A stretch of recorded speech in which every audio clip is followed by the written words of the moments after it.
Hello friends, मैं अंचल अग्रवाल आपका स्वागत करता हूं। मैं आज जिस टॉपिक पर आपसे बात करना जा रहा हूं उसका नाम है मणिपुर संकट। जाहिर सी बात है, आप इस संकट से थोड़ा बहुत तो परिचित होंगे ही, और उम्मीद है अधिक भी परिचित हो सकते हैं। मणिपुर संकट को एक लाइन में कहूं तो ये घाटी और पहाड़ के बीच में आपसी मतभेद का परिणाम है, या गहरे असंतोष का परिणाम है। घाटी और पहाड़, ओके।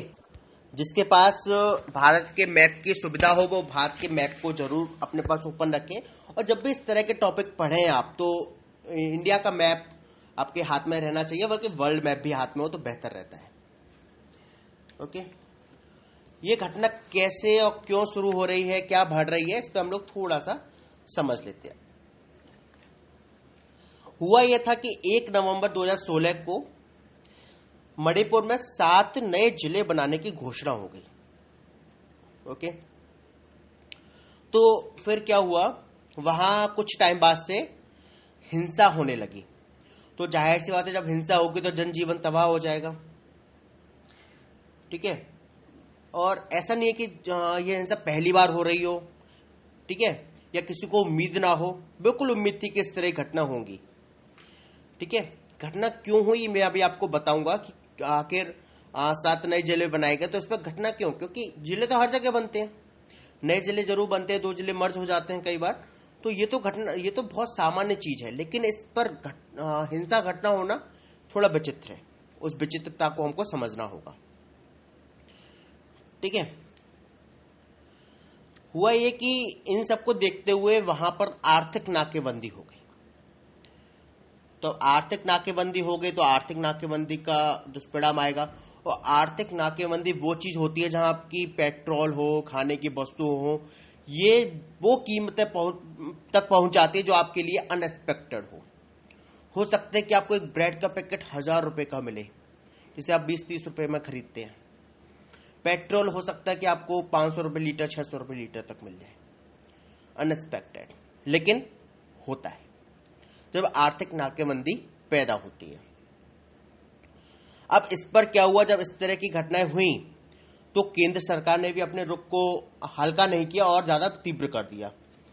क्योंकि जाहिर सी बात है, आप यदि उग्रवादियों की बात को मानना स्टार्ट कर देंगे तो उनकी मनमानी बढ़ती जाएगी, ठीक है। लेकिन केंद्र सरकार की अच्छी नजर थी, वहां के जो ऑफिसर्स थे, गवर्नर थे, वहां से अच्छा कांटेक्ट बनाए रख रहे थे, ठीक है। मैटर सुप्रीम कोर्ट तक पहुंचा। सुप्रीम कोर्ट ने आर्थिक नाकेबंदी को असंवैधानिक करार दे दिया, अवैधानिक करार दे दिया, लेकिन फिर भी हालत में कोई सुधार नहीं हुआ। अब आप कहानी समझिए। इन 7 नए जिलों को बनने से पहले मणिपुर में थे 9 जिले, ठीक है। 9 जिले में 4 जिले घाटी के थे और 5 जिले पहाड़ी के। अगर आपके पास मैप है यदि आप मणिपुर का, तो आप थोड़ा सा उस पर गौर कर सकते हैं कि जो घाटी के जिले हैं वो है इम्फाल पूर्व, इम्फाल पश्चिम, धोवाल और बिश्नेपुर। आपको ये चीज दिख रहे होंगे, ये सभी इम्फाल पूर्व, इम्फाल पश्चिम, दोवाल और बिश्नेपुर, ठीक है। और पहाड़ी जिले हैं 5, वो है उखरूल, सेनापति, तामेंगलोंग, चांदेल व चुराचंदपुर, ठीक है। चांदेल आपको याद होगा, कुछ टाइम पहले घटना घटी थी, सोचिए क्या होगी घटना, क्या थी वो घटना, ठीक है। और जो इम्फाल पूर्व है, इम्फाल पश्चिम है, ये दोनों घाटी या वैली जिसे हम कहते हैं, ये दोनों मिलकर मणिपुर की राजधानी का निर्माण करते हैं, ठीक है।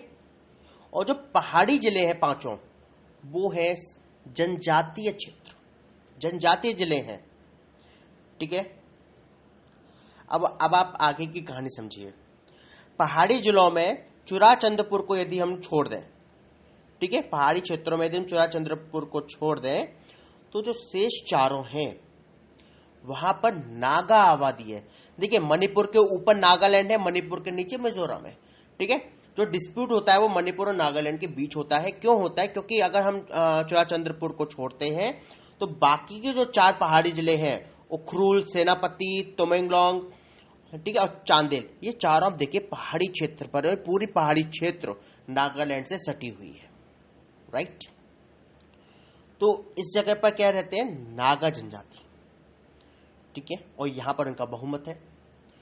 और चुराचंद्रपुर में आपके कुकी और जोमी जनजाति रहते हैं, कुकी और जोमी, ठीक है।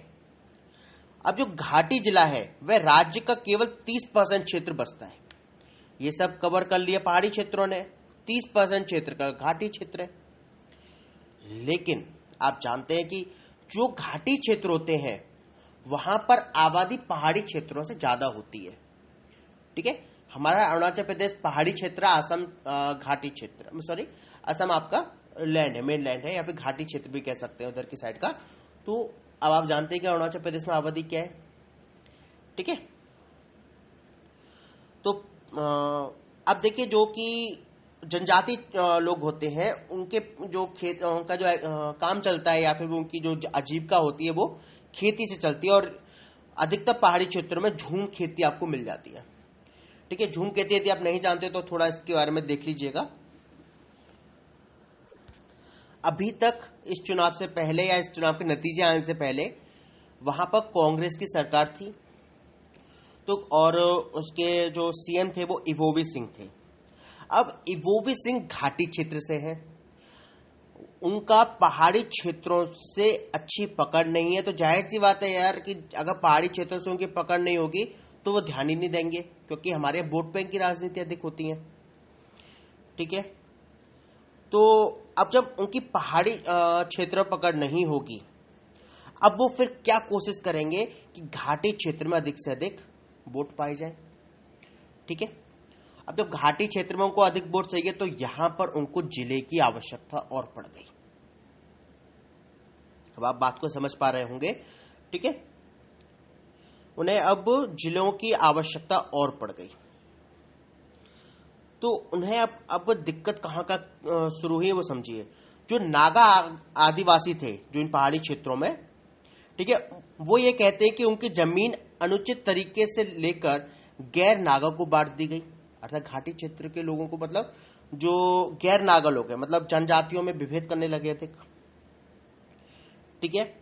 अब उनकी ये भी शिकायत रहती है कि सरकार ने इन जिलों के गठन से पूर्व जो हिल एरिया कमेटी है उससे अनुमति तक नहीं ली, ठीक है। हिल एरिया कमेटी जो होती है वो पहाड़ी लोगों के अधिकारों के लिए बनाई जाती है। तो इन सबका समुचित मिला जुला जो परिणाम हुआ, मैं आपको उस परिणाम की खबरें आई थी वो बता देता हूं कि 350 रुपए लीटर तक तो पेट्रोल पहुंच गया था, 2000 रुपए में गैस सिलेंडर बिक रहा था। इस तरह की खबर आ रही थी। तो आप समझ सकते हैं कि वहां जीवन में कितनी बड़ी दिक्कत आई होगी।